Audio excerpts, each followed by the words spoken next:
I now recognize to discuss the Bush legacy, to look backward at the lessons we should have learned over the last 8 years so that we can chart the next 8 years more constructively. I yield 8 minutes to Mr. Scott.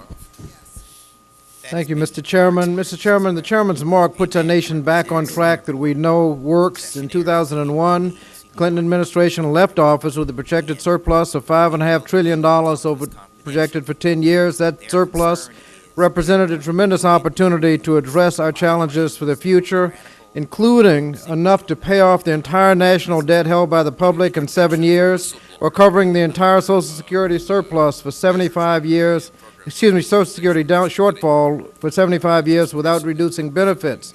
And we had budget rules in effect, such as PAYGO, which guaranteed that we could continue and sustain those surpluses into the future. President Bush and the Republican Congress squandered that surplus. Republicans let budget rules lapse, including the pay-as-you-go rule, and fiscal responsibility evaporated. We can see in the red the last 8 years what happens when those budget rules are not applied.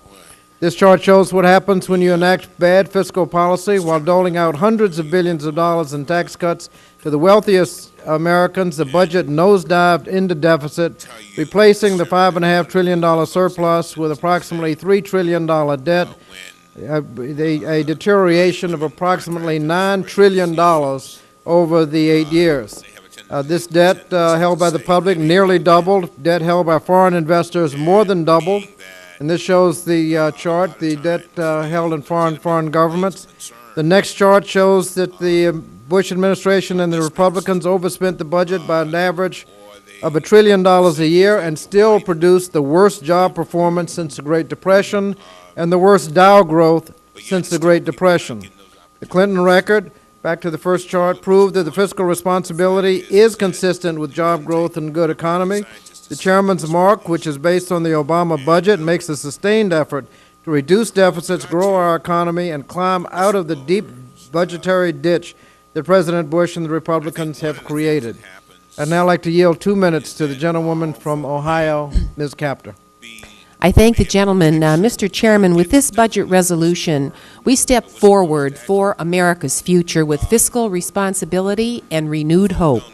Our nation expects new leadership from Democrats and Republicans. In this Congress, we simply must lead. We have been left with a mess.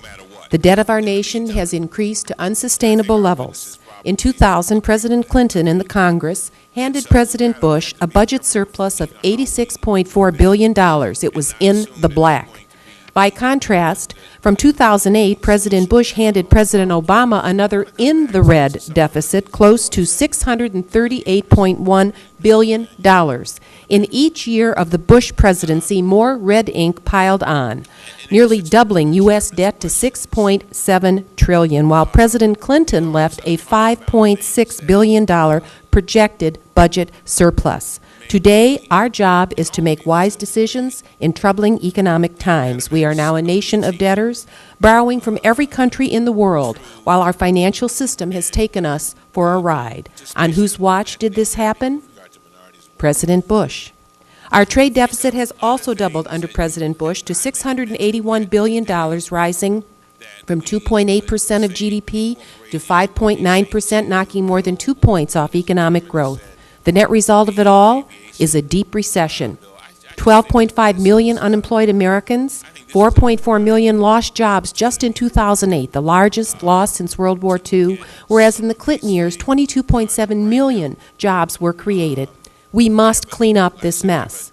Our prudent, honest budget meets our responsibilities and cuts the deficit in half by 4 years. Today, we begin to close the door to the Bush legacy and look to the future. Today, our nation moves forward again with this Democratic budget resolution.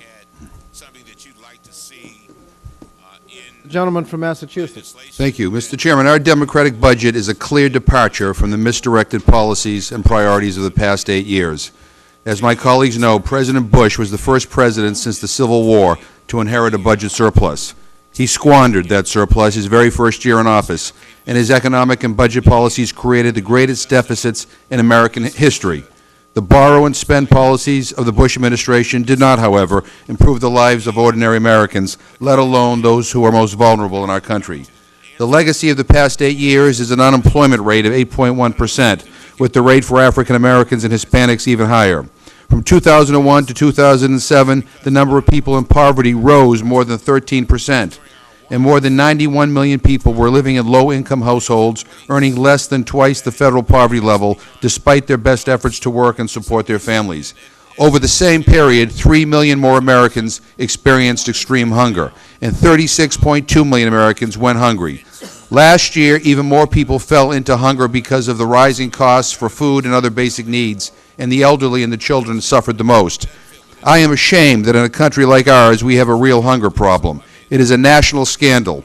The simple and sad fact is this: more people are hungry today than 8 years ago, and it's a lousy legacy and something that we have to remedy. No more cuts to Healthy Start, Head Start, summer meals, and maternal and child health programs. Too many kids and families have fallen through the cracks. Mr. Chairman, there are consequences to our actions, and over the last 8 years, the Bush policies have hurt the poor the hardest. We have a moral responsibility to change course, and clearly with President Obama and the Democratic budget, we will. Thank you. And my colleague from Virginia, Mr. Connolly. Thank you, Mr. Chairman. Sometimes in listening to the other side, you wonder, have you no shame? The economy and the budget we inherited are in shambles. Let's look at that legacy. The largest single deficit and projected deficit in American history on their watch. Doubling of the national debt that otherwise was in fact expected to shrink. Doubling on their watch. Unlike President Obama and this budget, anything but a transparent budget. Hat tricks used to frankly hide the real cost of government operations. And an economy in shambles, the worst since the Great Depression. 24 consecutive months of decline in the housing sector. The hollowing out of the manufacturing sector. Plummeting consumer confidence. Record numbers of bank failures. The largest single corporate loss in American history last quarter, AIG. Job losses of unprecedented proportions, shedding 651,000 job losses just last month. All the economy we inherited. If we do nothing, this economy is projected to contract by $2 trillion over a 2-year period. We can't afford inaction, Mr. Chairman. I'm proud to participate in support of this budget as part of a mosaic, economic mosaic, to get people back to work and this economy working again. I thank my colleague. Thank you, and I thank you thank my colleagues for their comments. Mr. Chairman, 8 years ago, we were on course to paying off the entire national debt. For 8 years, we had a great economy, and if we hadn't messed up the budget, we would have paid off the national debt held by the public by last year. We're now digging ourselves out of an economic ditch, and those efforts will cost a lot this year. But the challenge is getting back on course. In the last 8 years, the budget deteriorated $9 trillion. This year's investments will get us back on track to fiscal responsibility while making the necessary investments in our future to ensure that we could stay on that right track. Mr. Chairman, I thank you for the opportunity to talk about the legacy and look forward to talking about the things we're going to do to fix the mess we're in. Thank you, and I yield back. Thank you, Mr. Scott. Now